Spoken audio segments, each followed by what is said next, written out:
Among the many films that characterize Korean history, one of the most notable is Malmoi, The Secret Mission, which roughly translates to collecting vocabularies. This film, created by director Eom Yu-na, was released on January 9, 2019, and it earned a rating of 6.3 out of 10 on IMDb. This film is an ideal blend of comedy and history, with charming characters like Pan-soo, played by Ryu Jung-hwan, and Ryu Jung-hwan, played by Yoon Ki-sang. This 2-hour and 15-minute movie is set in Korea in the 1940s, and it surrounds the story of Pan-soo, an illiterate pickpocket who is a single parent in Korea. By coincidence in his past relationship with Mr. Jo, he ends up working for the Korean Language Society. He even learns how to read and write in Korean, which was banned at the time. His character is at first deeply contrasted by Ryu Jung-hwan, who is the leader of the Korean Language Society and who firmly believes that a Korean dictionary will unify the Korean people despite Japanese oppression. These two characters with completely different personalities realize that they must work together, and after several blunders, Pan-soo even resorts to asking his friends for their different dialects in order to help create this dictionary.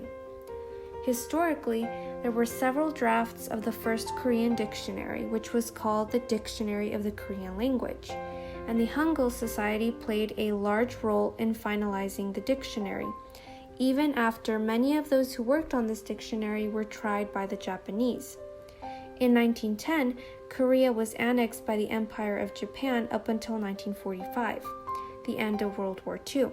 And during this time frame, Koreans experienced countless forms of suppression on their culture and freedom.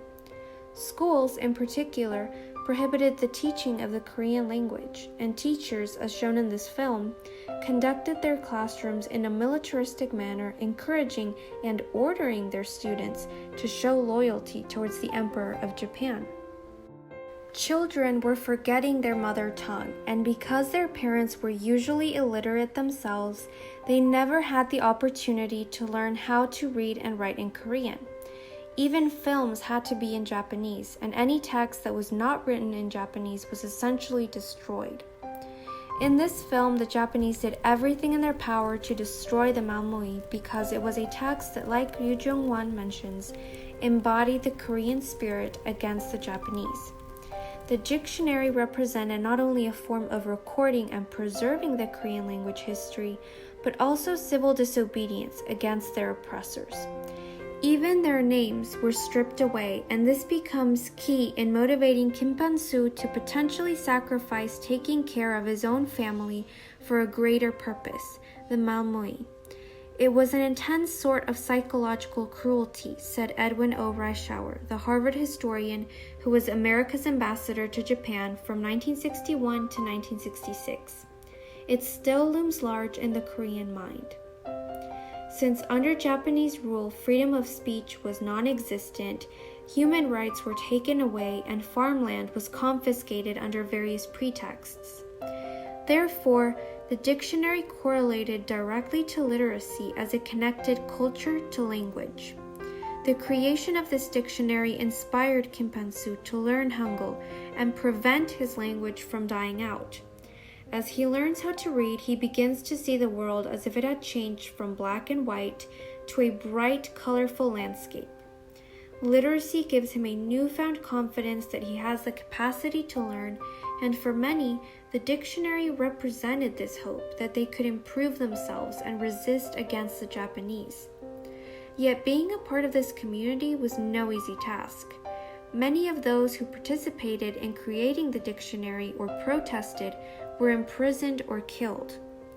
Minu Chol, in particular, decides to betray his comrades because he had hope that he could save his wife who was in prison. She died nevertheless in prison, and the Malmoi was lost.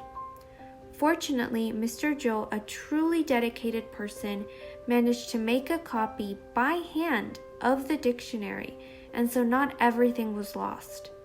That is one of the best features of this film, because just when everything seems lost, there's a ray of hope. And the dictionary manages to survive, even if tragically some of the characters die in the process. This makes the final scene of the film truly heartwarming as the dictionary is opened by Kim Pan-soo's children. His son becomes a teacher who, unlike his own teachers, acts kindly towards his students, and he and his sister realize the value of that dictionary, since his father died protecting it. When we look at a dictionary, all we see are words and definitions, but we often disregard who took the time to collect these words, to identify variations in pronunciation, and to write several definitions for each word. This film highlights the lives of those involved in the creation of a dictionary, their sacrifices, and their legacy. After watching this film, the dictionary gains a completely new meaning that was not apparent before.